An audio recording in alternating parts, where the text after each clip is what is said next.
queridos amigos. Aquí los saluda Janet Noltenius de Casa de la Cultura El Salvador en Washington. Y esta noche estamos cerrando el año del Bicentenario con el placer de tener al doctor Héctor Lindo Fuentes, que nos va a hablar sobre la masacre de Navidad de 1922. Como ustedes saben, el doctor Lindo Fuentes, él es profesor emeritus de Fordham University en Nueva York, tiene un doctorado en historia y ha sido muy prolífico en términos de sus libros y ha presentado en muchas universidades en Estados Unidos, en América Central y en Europa. Él es reconocido por todos y este año nos ha dado el placer de todos los 21 del mes hablar sobre lo que estaba pasando en 1821, 1921 y el 2021 y darnos algunas cátedras sobre otros eventos importantes del país. Héctor, bienvenido. Muchísimas gracias por estar con nosotros y muchísimas gracias por habernos hecho este regalo tan maravilloso que ha sido tenerte en la Casa de la Cultura El Salvador de Washington. Bienvenido, Héctor. Muchas gracias, doctor Noltenius. Como siempre, es un placer estar con ustedes, con todo el público que ya se ha aficionado realmente a las emisiones de la Casa de la Cultura, y felicitaciones por un año sumamente exitoso de la Casa de la Cultura. Otros problemas habremos tenido, pero hemos confiado que la Casa de la Cultura siempre nos trae material sumamente interesante. Bueno, gracias a ti y gracias a la audiencia, y se le pide, por favor, hagan preguntas porque es una rara oportunidad de tener al doctor Lindo que pueda contestar esas preguntas. Así es que los esperamos y adelante, Héctor. Si le parece, compartimos la pantalla entonces. Perfecto, diría yo.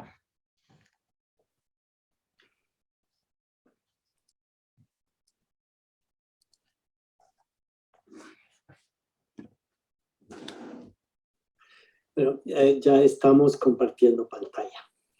Adelante. El día de hoy hablaremos de un tema poco conocido, la masacre de una manifestación de mujeres el día de Navidad de 1922. Es la historia de un Estado impaciente ante las protestas de la sociedad civil. También es una historia que nos invita a reflexionar sobre una cultura política en la que el Estado encuentra fácil usar la violencia para callar voces opositoras. Igualmente, es importante cuestionar las razones por las cuales el blanco de la ira del Estado fue una manifestación de mujeres. La aceptación de la violencia específica contra las mujeres no ha sido exclusiva del Estado en El Salvador, pero la facilidad con que en esta ocasión el Estado usó violencia específicamente contra mujeres es una pregunta que hay que responder. Para dilucidar este problema, he formulado 4 preguntas que contestaré a lo largo de la presentación. Primero nos preguntaremos qué quejas existían en la sociedad de 1922, cuáles eran los motivos de descontento. En segundo lugar, vamos a preguntarnos qué grupos sociales estaban más descontentos y se expresaban con más frecuencia en contra del gobierno. En tercer lugar, hablaremos sobre los recursos que utilizaba el Estado para confrontar a la oposición. Y por último, hablaremos en detalle sobre la masacre de Navidad de 1922 con los antecedentes que hemos explicado. Los principales motivos de queja, de descontento que existían en 1922 eran 3. En primer lugar, había una crisis económica y fiscal muy seria, y relacionado con esto, el gobierno estaba negociando un empréstito con banqueros estadounidenses que generaban mucha resistencia a los términos del empréstito. Y en tercer lugar tenemos que ya la población de El Salvador estaba muy impaciente con el poder de la llamada dinastía Meléndez-Quiñones. La crisis económica y fiscal se dio en un momento particularmente malo. En el país había tremenda desigualdad. Los campesinos seguían perdiendo tierras debido al crecimiento de la agricultura de exportación. Las concentraciones urbanas eran insalubres. Y para alivio de males, en los años anteriores había habido una pandemia y 2 terremotos. La crisis económica y fiscal tenía que ver con una crisis mundial que había empezado en Estados Unidos en 1921. Pero para ver el impacto de esta crisis, las consecuencias de esta crisis en El Salvador, podemos observar estas cifras de los ingresos fiscales del Estado salvadoreño en 1920 y 1921. Es un cuadro comparativo que muestra bajas importantes de los ingresos mes a mes. Vemos que el único mes en que los ingresos del Estado fueron mayores en 1921 que en 1920 fue el mes de enero, pero de ahí en adelante hubo una baja muy considerable en los ingresos por concepto de impuestos. Más de la cuarta parte de los ingresos se disminuyeron y esto llevó a que el Estado no pudiera pagar los sueldos de maestros, los sueldos de todos los empleados públicos realmente, incluyendo soldados y policías. Y esta crisis tenía muchas dimensiones. Los finqueros no estaban vendiendo sus productos y hubo una crisis de maíz, una carestía de maíz, y el gobierno trataba de tomar todo tipo de medidas para impedir que el impacto de esta crisis fuera todavía mayor de lo que se había visto. Relacionado con esto están las negociaciones de un empréstito, porque el gobierno de Jorge Meléndez, que era el presidente en ese momento, pensó que la única salida para poder pagar los sueldos de los empleados, para poder salir de esta crisis, era obtener un empréstito de banqueros estadounidenses, y estaba realmente ansioso y yo diría hasta desesperado por tener un impuesto. Había apostado todo a obtener fondos de un préstamo internacional, al grado que se prohibió la exportación de oro antes de obtener el empréstito, porque como se exportaba poco, no había fondos en El Salvador, en el país, para comprar importaciones necesarias, incluyendo hasta insumos para la producción agropecuaria. Por fin, en julio de 1922 se aprobó el contrato, pero todo 1921 y la primera mitad de 1922 estuvieron dominados por la crisis económica, la incapacidad del Estado de hacerle frente a sus obligaciones, y no es sino que hasta la segunda mitad de 1922 que empiezan a entrar fondos para aliviar esta situación. Las negociaciones habían estado llenas de escollos, porque para prestarle dinero a El Salvador, los banqueros exigían tener un interventor fiscal en el país, es decir, un representante de los bancos que viera que se gastaban los impuestos de una forma honrada y que se destinara lo necesario para pagar el préstamo cuando se obtuviera. La garantía que pedían era el 70% de los ingresos de aduana, algo similar a lo que había ocurrido en Haití y República Dominicana, que terminaron siendo protectorados de Estados Unidos y habían pues sacrificado toda su autonomía fiscal. Entonces hubo grandes resistencias de la población a estos términos durante todo 1921 y la mitad de 1922, que fue el periodo de la negociación del empréstito. Había un conflicto político tremendo alrededor de estas negociaciones. Y el tercer motivo de gran descontento era el poder de lo que ya se reconocía como la dinastía Meléndez-Quiñones. Esto lo puedo explicar con una noticia que apareció en la revista Actualidades de noviembre de 1918.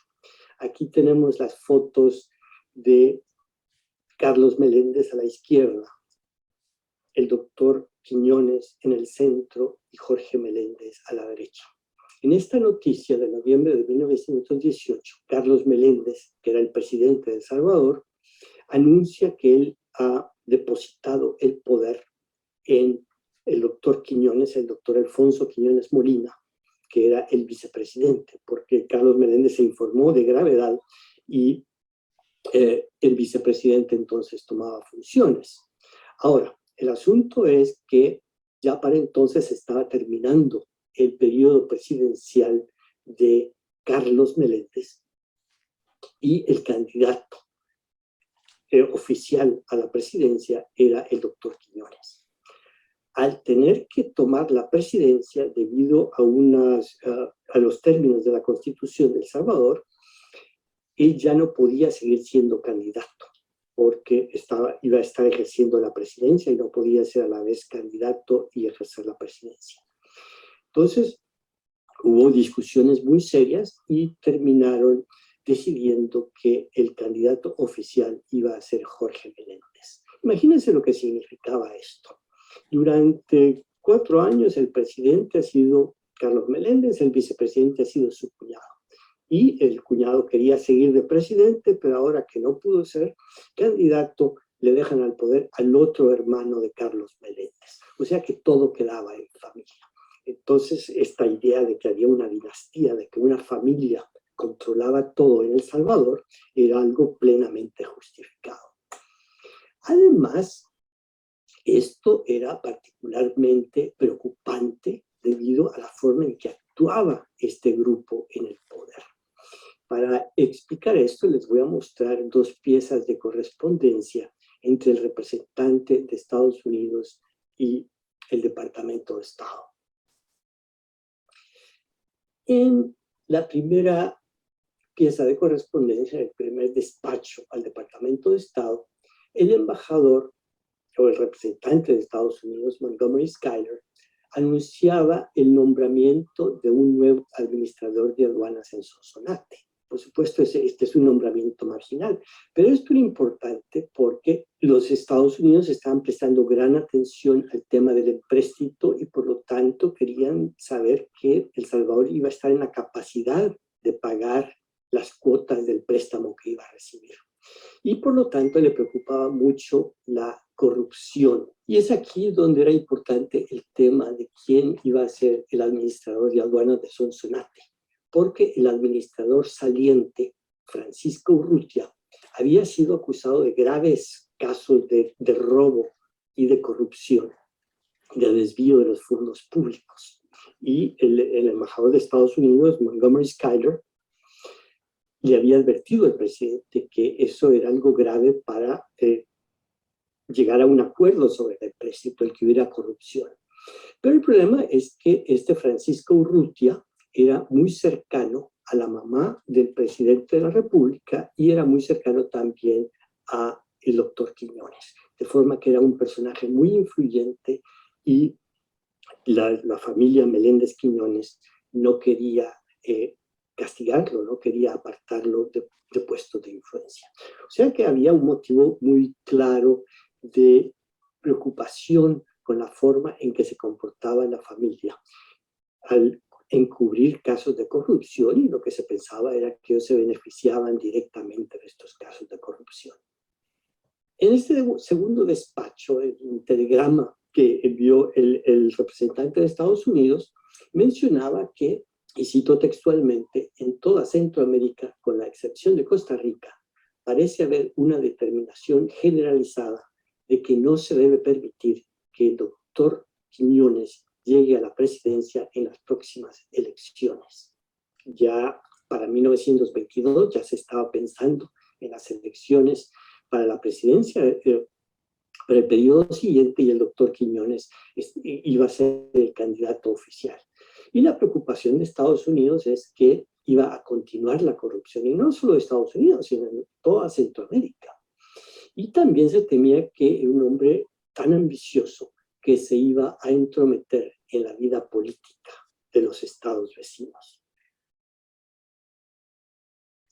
La combinación de las discusiones sobre el empréstito y sobre la posibilidad de continuismo de la familia Meléndez Quiñones provocó varios intentos de golpe de Estado.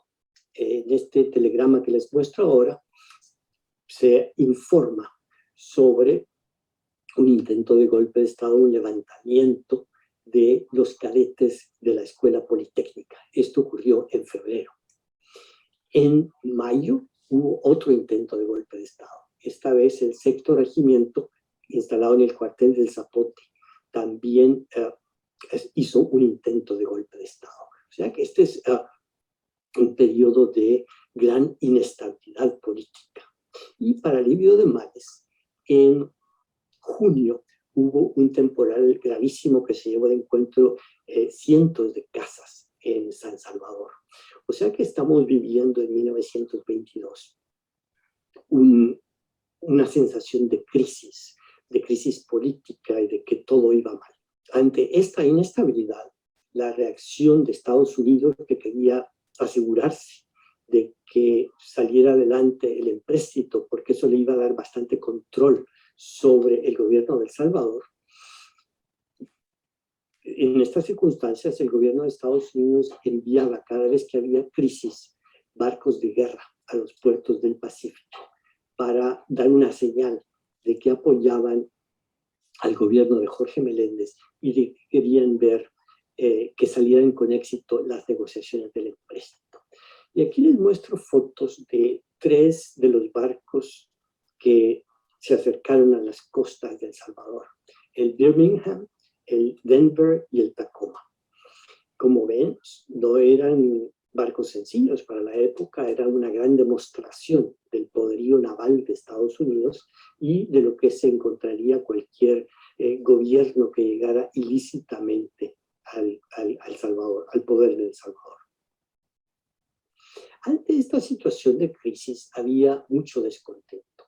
Pasemos a ver algunos de los grupos que preocupaban al gobierno. El rápido crecimiento de la sociedad civil que se dio a principios del siglo XX incluyó la organización de numerosas asociaciones que iban a constituir el núcleo de la oposición en contra de la dinastía Meléndez Quiñones. Y voy a hablar más en detalle sobre 2 tipos de asociaciones que surgieron en esta época: las asociaciones obreras y las asociaciones de mujeres.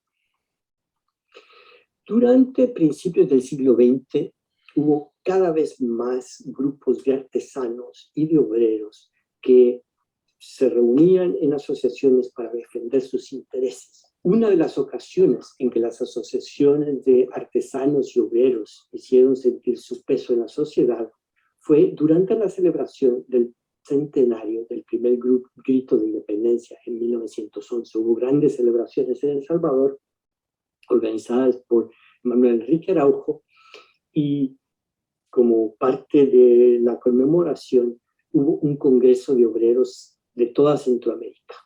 Esta es una foto de la ocasión. De paso, esta es una foto que me he encontrado, pero que no sé exactamente qué origen tiene. O sea que si alguien de las personas que me está escuchando sabe dónde se publicó originalmente esta foto, le agradecería que me lo dijera. Tengo aquí una lista de las asociaciones que asistían a las sesiones públicas de la Sociedad de Artesanos del Porvenir. Esto está en el libro de actas de la sociedad, que nos da una idea de los nombres y de la variedad de asociaciones.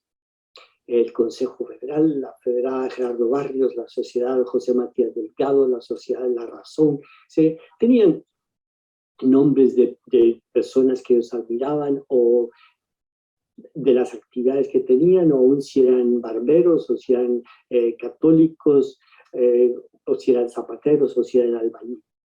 Pero el punto es que había una verdadera fiebre de asociación y eran asociaciones muy activas que ya para 1921 se hacían presente en la vida política de El Salvador. Aquí tenemos una página del Diario de El Salvador en 1921 que está totalmente dedicada a las actividades de los gremios y corporaciones.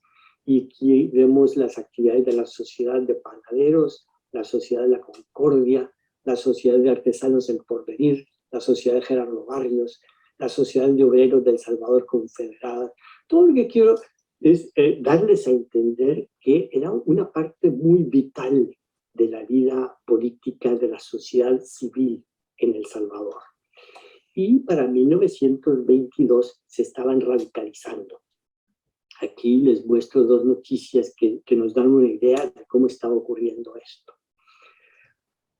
Esta es una noticia de 1921 en que los miembros de la Alianza Tipográfica y de la Sociedad de Gerardo Barrios y de la Cámara del Trabajo se han organizado para ir al campo, ir a las zonas rurales a organizar a los trabajadores del campo y llegaron a organizar una alianza de trabajadores campesinos.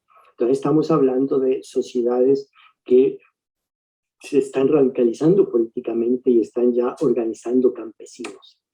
Y es en esta atmósfera que se da una gran huelga de zapateros en 1920. O sea que la oposición al gobierno de grupos organizados era algo muy significativo y los obreros jugaban una parte crucial en esto. También en este periodo empiezan a surgir numerosas asociaciones de mujeres. Las mujeres se están incorporando al trabajo formal urbano. La foto que les muestro a la izquierda es de mujeres que empiezan a trabajar en la central de teléfonos. Es el tipo de trabajos en los que se incorporaban también, se incorporaba el trabajo en tipografía, por ejemplo. Por supuesto que las mujeres siempre trabajaron en el campo y en el hogar, pero no era un trabajo tan reconocido, además no daba la ocasión para que se asociaran. Pero en estas ocupaciones, como en la telefónica, como en el trabajo tipográfico o las costureras, se reunían en sitios donde platicaban las unas con las otras y decidían formar asociaciones. De paso, esta es la atmósfera de la que surge una líder como Prudencia Ayala, una foto de esta época. Y para 1921-1922, la mayoría de las asociaciones que se formaron era alrededor del tema unionista. Se estaba formando una unión de Centroamérica, una federación de Centroamérica, y las mujeres asociadas creían que esto les iba a dar más oportunidad de representación política. Y de hecho lograron el sufragio femenino en la Constitución de 1921. Aquí tengo una lista parcial del tipo de asociaciones que existían. Había el Club Unionista Femenino en Ahuachapán, Bengalas Unionistas en Ahuachapán, la Sociedad de Señoritas Bellos Horizontes, la Sociedad de Costureras El Despertar, numerosas asociaciones que denotaban esta voluntad de participar en la política. Una de las formas de participar en la política más visibles en esos años fue la reacción de las vendedoras del mercado a los cambios monetarios en 1921, cuando ellas organizaron una gran manifestación en San Salvador que fue tan temida por el gobierno que fue el ejército y el ejército les disparó y mató a varias de ellas. Y fue un acontecimiento realmente muy impresionante, realmente un antecedente a la masacre de mujeres de 1922 de la que estamos hablando. Esto fue a principios de 1921. Un acontecimiento político relacionado que les quiero mostrar es el que ocurrió en noviembre de 1921, cuando un grupo de estas mujeres asociadas alrededor del unionismo llegó a San Salvador desde Santa Ana. Ellas habían estado trabajando con mucho ahínco en la idea de la Unión de Centroamérica. Ya se había aprobado una constitución federal. Entonces, las unionistas santanecas, que habían sido las más importantes, llegaron triunfantes a San Salvador y fueron recibidos por las multitudes en la estación de Occidente. Fue algo realmente apoteósico, una gran manifestación que fue al Palacio Nacional con discursos y con banderas, y todo San Salvador estuvo dominado por ese acontecimiento. Ahora, este fue un tema que le tocó al doctor Quiñones, que, aunque era el vicepresidente, estaba a cargo de los asuntos políticos en San Salvador, porque el presidente Jorge Meléndez había tenido que ir a San Miguel ese día, que era el día de la coronación de la Virgen de la Paz. Aquí, como anécdota, les muestro que este año, en noviembre, se celebró el centenario de esa coronación y hubo una gran ceremonia en San Miguel recordando. Pero a nuestros temas lo que interesa es que Jorge Meléndez estaba fuera de la capital, y al que le tocó enfrentar la manifestación de las mujeres fue el doctor Quiñones, que, según un informe del representante estadounidense, y aquí cito textualmente, había subestimado el tamaño y carácter del mitin y creía que podía caracterizarlo en una demostración de apoyo a su persona. Quiñones, que tenía ya ambiciones presidenciales, ya estaba pensando en que en el futuro iba a ser candidato a la presidencia, pensó que podía manipular esto, pero se le fue de las manos totalmente. Y cuando llegó de regreso Jorge Meléndez, tuvieron un intercambio de palabras, dice el representante. Parece que hubo una gritolera en casa presidencial y Jorge Meléndez estaba furioso con el doctor Quiñones. Entonces tenemos que el incidente de las santanecas había humillado al doctor Quiñones.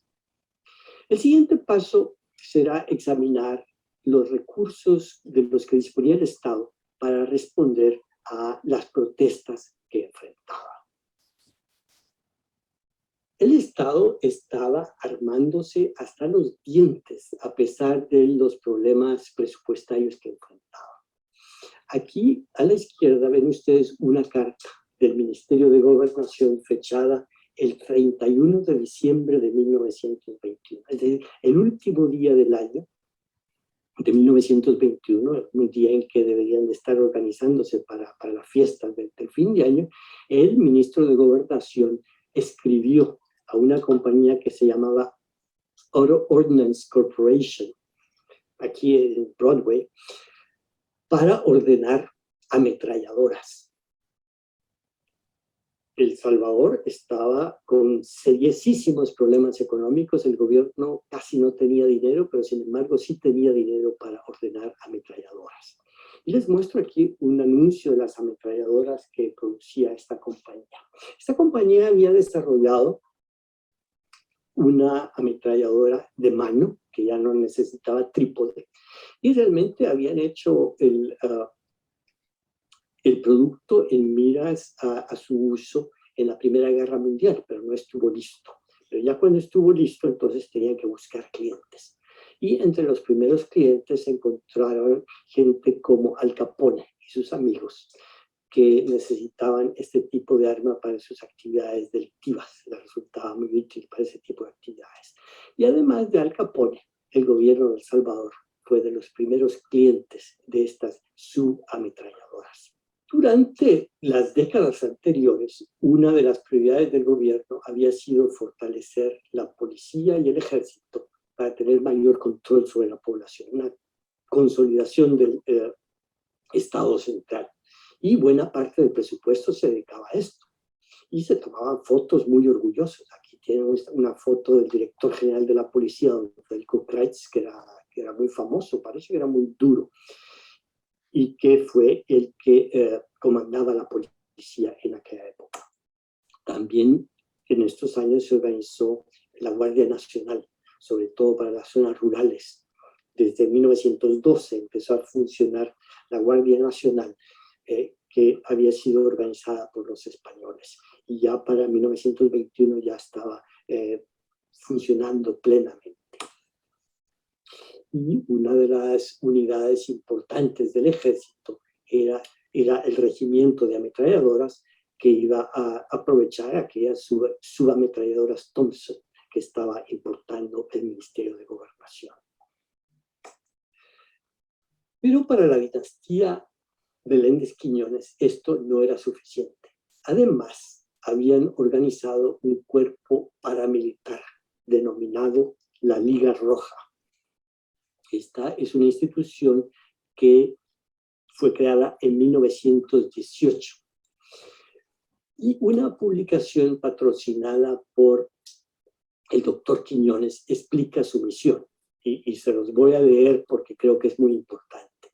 Dice sobre la misión de la Liga Roja: la seguridad del Estado, de los hogares y del gobierno, la tranquilidad del país, la garantía del comercio y de los intereses sociales y nacionales es sostenida por la agrupación Liga Roja, legítimamente disciplinada y subordinada al Partido Nacional Democrático, cuyo jefe es el eminente hombre público, doctor don Alfonso Quiñones Molina. Estamos hablando de funciones que le corresponden al Estado, pero sin embargo es una fuerza paramilitar subordinada a las ambiciones de un individuo particular, no en su carácter de vicepresidente, sino que en su carácter de jefe del Partido Nacional Democrático. Estamos hablando de un ejército personal totalmente politizado y por supuesto se pagaba con ingresos del Estado, con recursos del Estado. Ahora bien, en la práctica esto era más complicado. El trabajo de una colega, la historiadora Patricia Alvarenga, muestra que a nivel local los miembros de la Liga Roja, incluyendo a las comunidades indígenas, aprovechaban para sus propios propósitos el relativo poder que adquirían al ser miembros de la Liga. Pero no cabe duda que al acercarse a las elecciones, el doctor Quiñones se apoyaba en ella para imponerse. Cuando el diario del Salvador informó sobre las actividades del Partido Nacional Democrático, proporcionó detalles sobre la presencia y organización de la Liga Roja en todas las esquinas del país. En Occidente, por ejemplo, la Liga estaba presente en grandes números en Sonsonate, Nahuizalco, Armenia y Caluco. Asimismo, tenía gran presencia en Oriente, con miembros en poblaciones como Jocoro y Delicias de Concepción. Esta información periodística buscaba inspirar respeto a la fuerza de la campaña de Quiñones. Con este formidable aparato represivo, la dinastía estaba lista para enfrentar los desafíos a su poder. Todos estos antecedentes nos van a ayudar a comprender entonces los acontecimientos del día de la Navidad de 1922 que vamos a pasar a explicar. La cadena de acontecimientos que desembocó en la tragedia de la Navidad de 1922 comenzó con la campaña para las elecciones presidenciales de enero de 1923. El vicepresidente, el doctor Quiñones, declaró su candidatura y el 8 de noviembre apareció un nuevo candidato, el doctor Miguel Tomás Molina. Aquí les muestro el acta de fundación del Partido Constitucional, que así se llamaba el partido del doctor Molina. Al principio hubo dudas sobre la legitimidad de la campaña de Molina. Se pensaba que podía ser una campaña pantalla. Esta carta, este telegrama enviado por el representante de Estados Unidos a sus superiores, refleja estas dudas. Dice que le había llegado a platicar don Francisco Dueñas y le había dicho que no iba a apoyar al doctor Molina porque como era pariente del doctor Quiñones, realmente su candidatura era una farsa para distraer a la gente. Y es comprensible esta actitud. La foto de la derecha es de doña Concha Quiñones de Molina, el año que se murió, en 1918. Doña Concha Quiñones era hermana de Alfonso Quiñones Molina, y estaba casada con Miguel Tomás Molina, que además era pariente. O sea que eran parientes muy cercanos y dada la lógica de dinastía que existía en aquella época, era pues fácil pensar que este era un arreglo turbio del doctor Quiñones. Pero pronto quedó en claro que a Molina lo apoyaban los unionistas. Él había sido, de hecho, uno de los firmantes del Pacto de Unión y recibió apoyo de artesanos, obreros, estudiantes y muchas mujeres que habían participado en los clubes unionistas. Es decir, esos grupos organizados de los que acabamos de hablar apoyaban a Miguel Tomás Molina. Entonces, aunque había otros candidatos, estaba claro que la campaña era entre Molina y Quiñones. Era la gran competencia del momento. Aquí vemos a Miguel Tomás Molina a la izquierda y Alfonso Quiñones.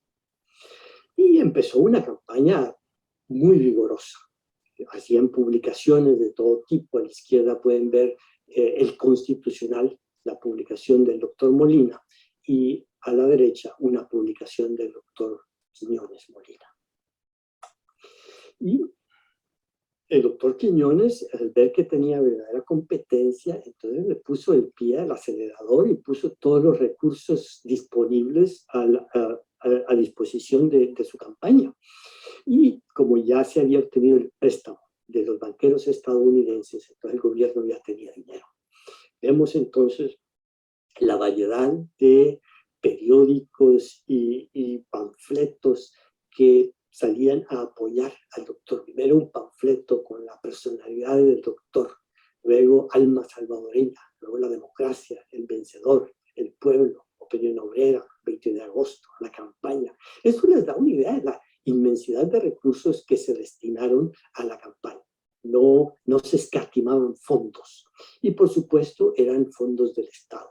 El Partido Nacional Democrático, que era el partido oficial, no distinguía entre los recursos de la campaña y los recursos del Estado.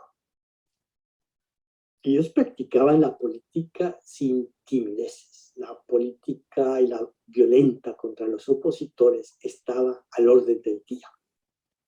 De paso, igual había ocurrido en la campaña presidencial de 1918. Pero ahora en la campaña de 1922 tenemos protestas del Partido Constitucionalista. Esta es la traducción al inglés de una protesta del partido, en que hablan sobre los ataques que recibía de la policía, sobre las acciones del gobernador de Aguachapán, que obstaculizaba la campaña y censuraba la prensa. También hablan de un tercer partido que se llamaba el Partido Civil Republicano, pero que estaba directamente controlada por la Liga Roja. Es decir, era parte del aparato del doctor Quiñones. ¿Y quién estaba al frente de la Liga Roja y del Partido Civil Republicano? Nada más ni nada menos que Chico Urrutia, el administrador de aduanas de Sonsonate, que había sido denunciado por corrupción, pero que el gobierno nunca le había hecho nada, porque era un aliado directo de Quiñones y también era cercano a doña Meches, la mamá del doctor de Carlos Meléndez. Es fácil comprender entonces por qué el gobierno no había disciplinado a Urrutia, porque Urrutia realmente era un operativo político que daba resultados. Para mostrarles el apoyo que recibía por su lado el doctor Miguel Tomás Molina, les muestro aquí esta noticia de cómo lo recibieron las vendedoras del mercado cuando él llegó. Él fue recibido apoteósicamente con banderas azules, que era el color de su partido, y quedó muy claro que él recibió el apoyo de las vendedoras del mercado, que eran las mismas que el año anterior habían salido a manifestarse en contra del gobierno de una manera tan amenazante para el gobierno, que las habían atacado a balazos. Y igual ocurrió en noviembre de 1922.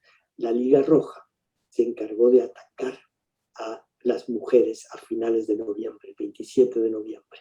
Aquí este es un panfleto, una hoja volante más bien, en que se denuncia el ataque que recibieron las señoras y señoritas que apoyaban a Miguel Tomás Molina de parte de la Liga Roja. Después de este incidente, el gobierno decretó que ya no se iban a permitir manifestaciones que no tuvieran la aprobación del director de policía.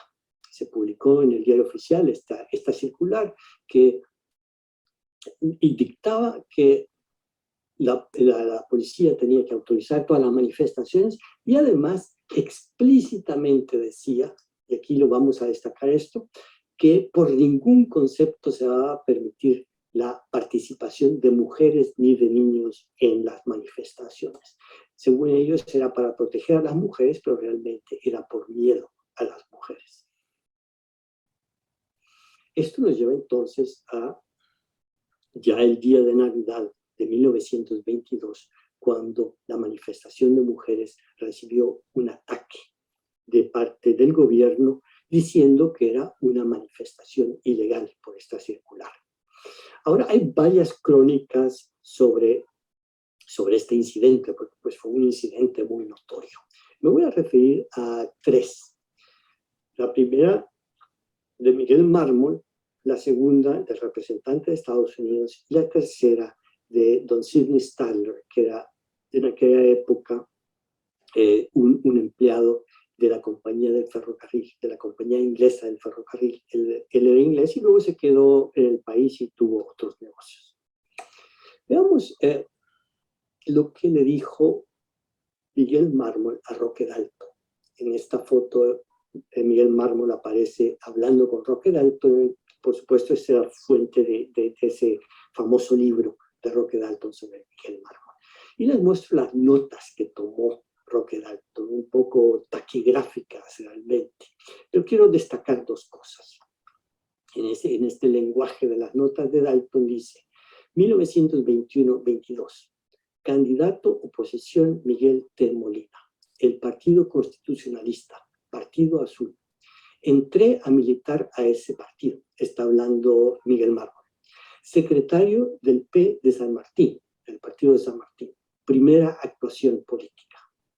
Y luego dice, vísperas de la masacre del 25 de diciembre de 1922, masacre a las mujeres.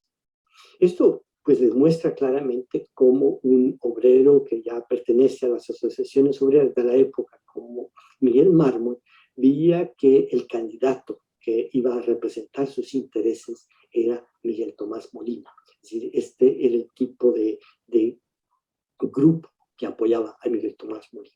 Y también él menciona así muy sucintamente la masacre a las mujeres.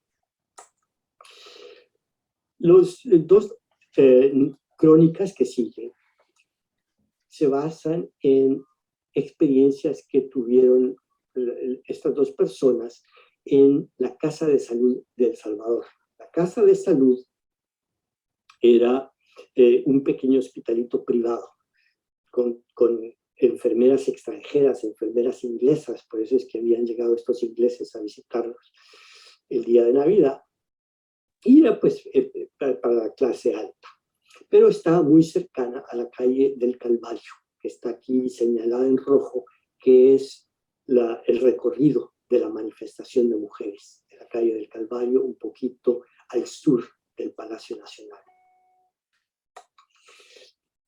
El representante de Estados Unidos, Clarence Hughes, no tenía su foto, entonces encontré su nota necrológica en el New York Times, y es lo que estoy usando en lugar de foto. En todo caso, él no fue testigo presencial, pero entonces le pidió a unos testigos presenciales que estaba en este hospitalito que hiciera una crónica detallada.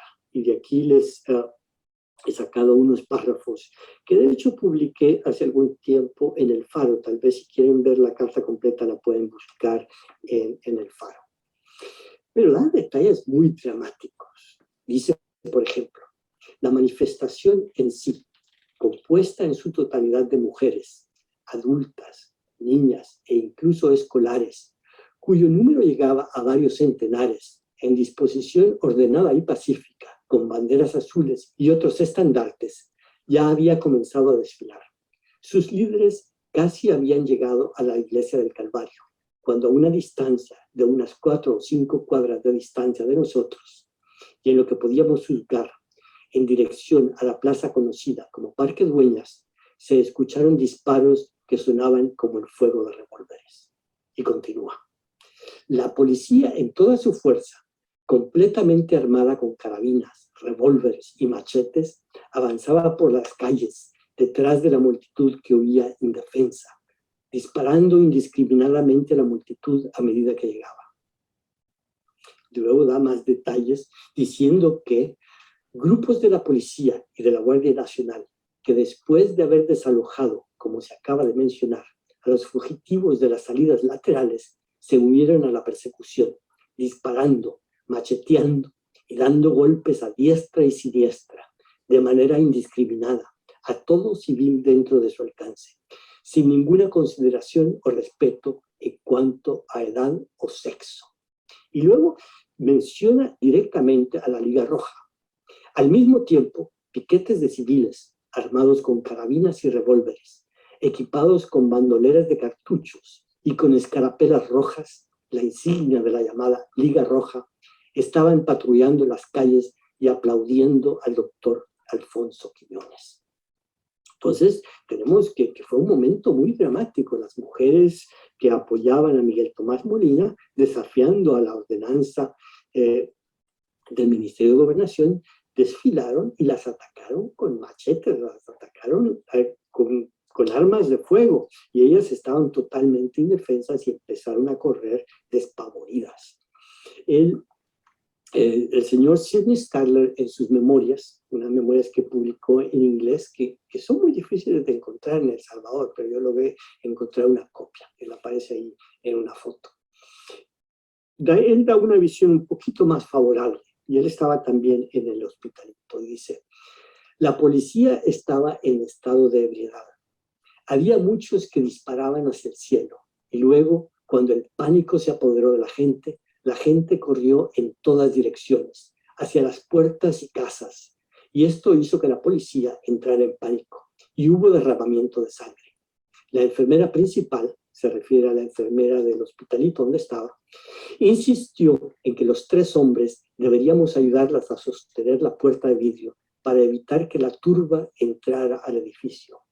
Pero decidí que era humano abrir las puertas y deslicé el cerrojo, y entraron alrededor de 50 personas, en su mayoría mujeres locas de miedo, y las llevaron al traspatio, donde todas se arrodillaron y comenzaron a rezar.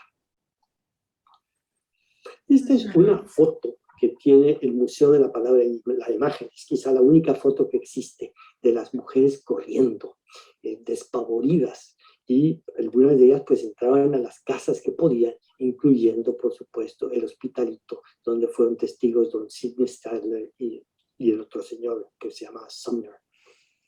Ahora, esta foto es ya bastante conocida y apareció en Facebook, y encontré un comentario interesante de alguien. Tapé su nombre porque no sé si quiere que se conozca su nombre. En todo caso dice: mi abuela contaba que fue una masacre, que las mujeres se quitaban los vestidos blancos en plena calle para no ser objeto de la violencia ejercida por el ejército de la época.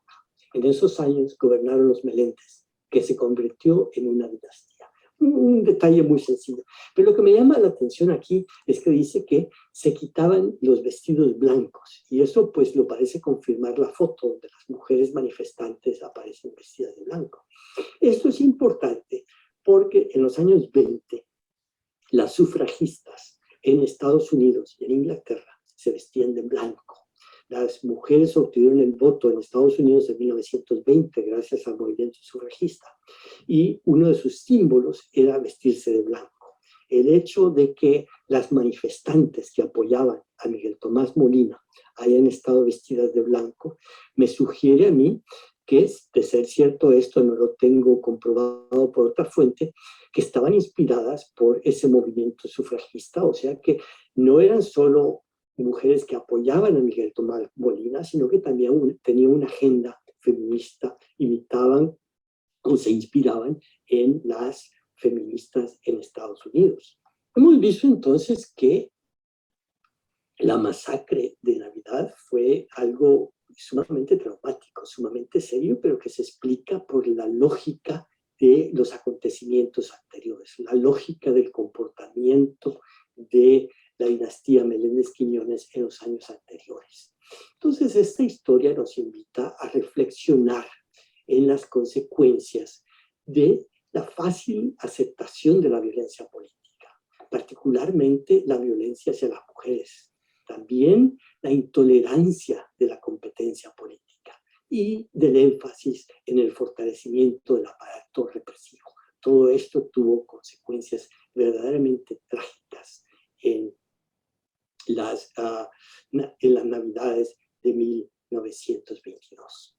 Entonces yo quiero agradecerles su atención y si les han interesado estos temas, les invito a que compren mis libros en la librería UCA o el Clásico Roxil, o que se suscriban a mi canal de YouTube, donde tengo todos los videos de mis conferencias, que es fácil encontrar. Solo buscan en YouTube Héctor Lindo y ya encuentran mi canal. Bueno, muchísimas gracias por su atención y si hay alguna pregunta, con gusto podemos platicar. Bueno, muchísimas gracias, doctor Lindo. Francamente fue fascinante y qué terrible, qué baño de sangre innecesario. Realmente eso fue espantoso. Y aquí tenemos unas cuantas preguntas que vamos a comenzar con las preguntas, agradeciéndoles a todos, pero aquí dice Jaime Montezungo, ¿qué tan fuerte era la presencia de la Liga Roja en Soyapango? Me contaron que Modesto Ramírez se movía en el Cerro de San Jacinto y que en el 32, cerca del Motel Royal, la Guardia mató a muchos jóvenes. Sí, bueno, la Liga Roja fue disuelta cuando Quiñones llegó al poder, o sea que ya para el 32 ya no existía.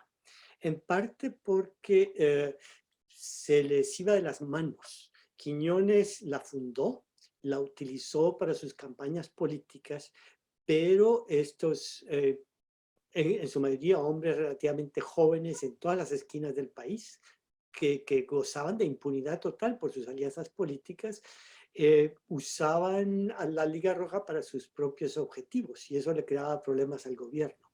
O sea que cuando ya no les hicieron falta, los disolvieron. Quiñones se deshizo de ellos ya cuando tuvo el poder. Él los usaba para temas electorales.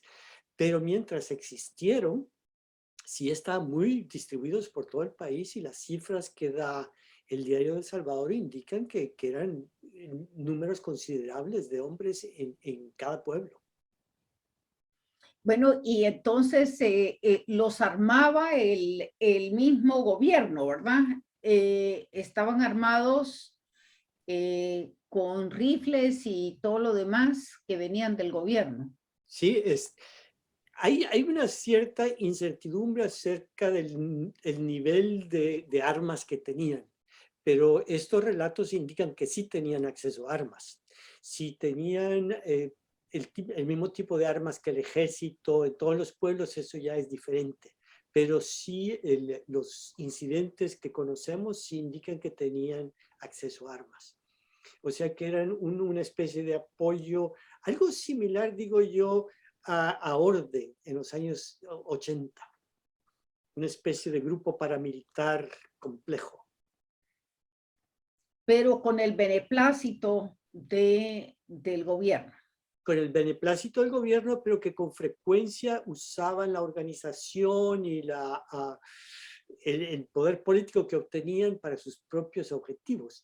En eso Patricia Alvarenga ha escrito algo muy interesante en que indica que, por ejemplo, las comunidades indígenas se asociaban a la Liga Roja porque era una forma de obtener cierta autonomía para sus propios propósitos en sus conflictos con ladinos.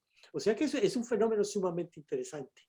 pero el doctor Quiñones los manipuló lo más posible para sus propios fines políticos. Y ellos a su vez usaban la liga para sus propios fines. Ajá. Raúl Romero dice, estas acciones de Estado militar de asesinatos no son justificables. ¿Qué responsabilidad tuvo Estados Unidos en este hecho, cuando sabemos que la nueva ideología marxista-leninista se estaba empoderando de las mentes y de las masas? Bueno, estamos en 1922. La Revolución Rusa había empezado en 1900, bueno, tuvo éxito en 1917, o sea que todavía no existía el Comintern. Entonces, el gobierno Meléndez y Quiñones hablaban de la llegada de bolcheviques, pero realmente para esa época no hay mucha credibilidad. Y de hecho, el representante de Estados Unidos, que se llamaba Montgomery Schuyler, él, antes de llegar a El Salvador, había estado a cargo de la inteligencia del ejército en Siberia durante la guerra entre los rusos blancos y los bolcheviques. Entonces él conocía a los bolcheviques muy bien. Y cuando Jorge Meléndez le dijo, estos son bolcheviques los que están protestando contra mí, él escribió un informe diciendo que no, estos no son bolcheviques, yo conozco a los bolcheviques y aquí lo que hay es un descontento social muy grande. Ahora, por otro lado, Estados Unidos, las responsabilidades tienen sentido de que apoyaban a Meléndez y a Quiñones porque les interesaba el que saliera adelante el empréstito. Entonces, y no les preocupaba demasiado que cometieran este tipo de desfachateces. Bueno, María Elena Castro Morán dice, el doctor Miguel Tomás Molina fue el mismo que formó el gobierno en el exilio en Guatemala cuando se dio la invasión de salvadoreños en diciembre de 1944 para derrocar a Osmín Aguirre. Sí, ya estaba viejito Miguel Tomás Molina, pero él fue un hombre de mucha presencia.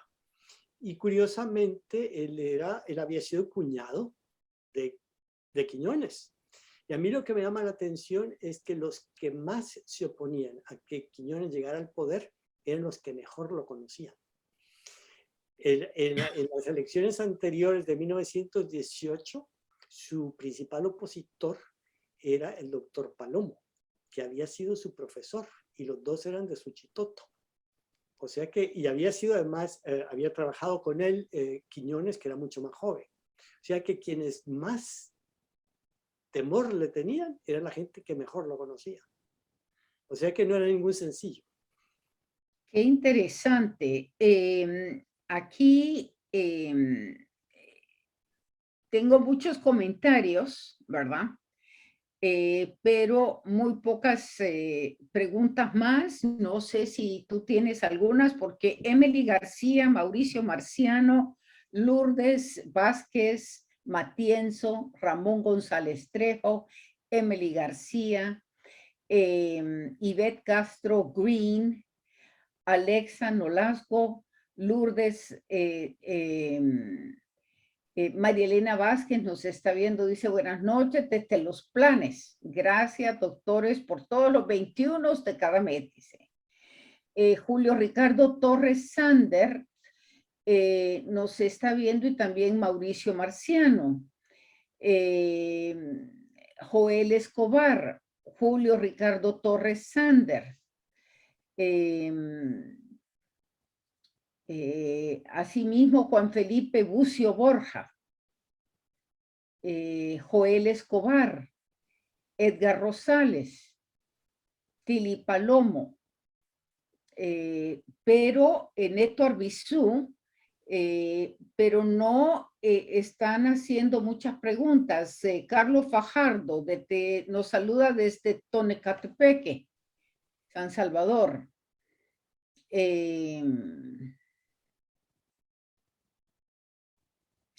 Estoy buscando, todos dicen excelente, maravillosa ponencia, doctor Lindo, saludos, es un gran esfuerzo. Julio Ricardo Torres Sander dice que es intolerancia a la competencia política, ¿verdad? Y bueno, Raúl Romero dice, desde que se creó el concepto de Estado hace 2500 años antes de Cristo, era para reprimir a sus propios ciudadanos. Estos hechos son normales cuando el pueblo se ve que no le ofrecen garantías de estabilidad económica. ¿Qué logró el Estado con este hecho de la masacre de la Navidad del 22? ¿Qué logró? Bueno, salió electo el doctor Quiñones. Era su objetivo. Y además retrasó la organización de mujeres por mucho tiempo. De hecho, en los 2 años anteriores, el número de asociaciones de mujeres unionistas y el éxito que habían tenido al lograr el sufragio femenino en la Constitución Federal, todo eso se fue al traste y realmente desactivó, atemorizó. Y no fue sino hasta la Constitución del 39 de Martínez que nunca se puso en efecto, que las mujeres obtuvieron el derecho al voto, y la primera vez que votaron fue en 1950. O sea que realmente le puso un freno muy, muy grande a un movimiento que había existido y que era muy importante y muy interesante. Yo creo que merece mucha más atención de la que ha recibido. Todo este tema, el hecho de que esta verdadera masacre, no sabemos cuántas mujeres murieron porque había una censura de prensa tremenda. Entonces realmente no, pero tienen que haber muerto muchas. Y varios de los testigos se refieren a los actos como una masacre, pero realmente no tenemos cifras de cuántas murieron. Pero realmente le puso un freno a el activismo político de las mujeres de una forma muy seria. Sí, porque ya eso atacarlas a revólver y machete y todo lo demás, que estaban indefensas, caminando pacíficamente, pues claro que tuvo un impacto, ¿verdad? Tuvo un Sí. impacto.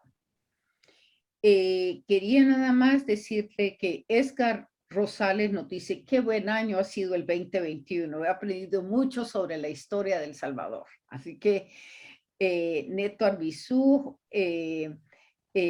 aquí Edgar Rosales pregunta, ¿y el próximo año seguirán estas ponencias? Buena pregunta.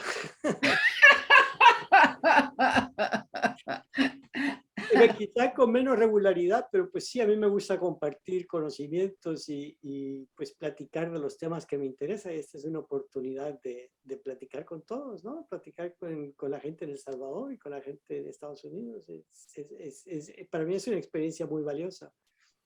Así es que Mario Alfonso Callejas Montalvo dice, muy interesante tu charla, muchos saludos, mi buen amigo. Así es Esto que veo que varios compañeros míos de colegio, Julio Torres, Mario Callejas, han asistido, o sea que agradezco el apoyo de los compañeros de colegio.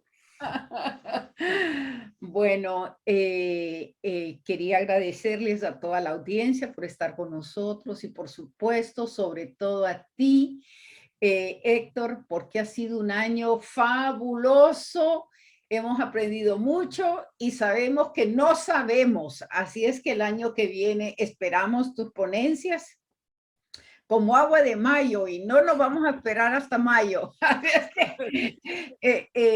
Hay tantos temas y la verdad que tenemos que ver para atrás para ver cómo es que hemos llegado a donde hemos llegado, ¿verdad? Entonces, te agradecemos mucho y deseo a toda la audiencia y a ti también muchas felicidades, felices fiestas, feliz año nuevo y espero verlos el próximo año. Y vamos a seguir con ponencias, tal vez no todos los 21 del mes como se hizo para el 2021, pero esperamos contar con tu presencia, Héctor, y con tu sabiduría. Muchísimas gracias y muchísimas gracias a todos. Aquí todavía hay una pregunta más que no sé, dice que le interesa que qué pasó en el oriente del país también. aquí es evidente que los responsables no fueron llevados a juicio y mucho menos condenados. Este hecho fue el primer atentado contra la población. Dice, se debería condenar el hecho, pero ¿en qué términos se generaría la condena? Interesante esa decisión de que si hay alguna condena. El primer paso es recuperar esa memoria. Es una memoria que ha caído en el olvido. Hay muy pocas referencias a estos incidentes y fueron incidentes que se tomaron muy en serio en su momento y que cambiaron comportamientos y cambiaron la dirección de la política salvadoreña. Y esto me lleva a otra reflexión, que es la fortaleza de esta tradición represiva y de la debilidad de la tradición de respeto a las instituciones democráticas. Pero sí había movimientos como estas mujeres que salieron a manifestarse porque ellas creían que iban a tener el derecho al voto, porque ellas creían que se podían crear instituciones más democráticas en El Salvador, mayor representación en El Salvador. Y yo creo que el desafío que tenemos, y yo es quizás mi mensaje de Navidad para todos los que nos escuchan, es la importancia de valorar las instituciones democráticas. Yo veo, por ejemplo, estas elecciones en Chile, en que el perdedor reconoció inmediatamente al ganador, el presidente chileno felicitó al ganador y todos se mostraron orgullosos de una institucionalidad que permite la alternabilidad en el poder y el respeto a la voluntad del votante, les guste o no les guste. No tenemos que estar todos de acuerdo con todos, pero sí tenemos que estar de acuerdo con instituciones y procesos. Y con eso les deseo unas felices fiestas a todas las personas que nos han escuchado y a ti también, Janet. Ha sido un gusto todo este año estar platicando. Felices Bueno, fiestas. para mí, sobre todo, gracias. Y nos vemos el próximo año. Feliz año nuevo, porque va a ser otro año en que nos vamos a ver. Muchas gracias, Héctor. Felicidades. Felicidades. Felicidades a todos. Felices Navidades y Año Nuevo. Buenas noches.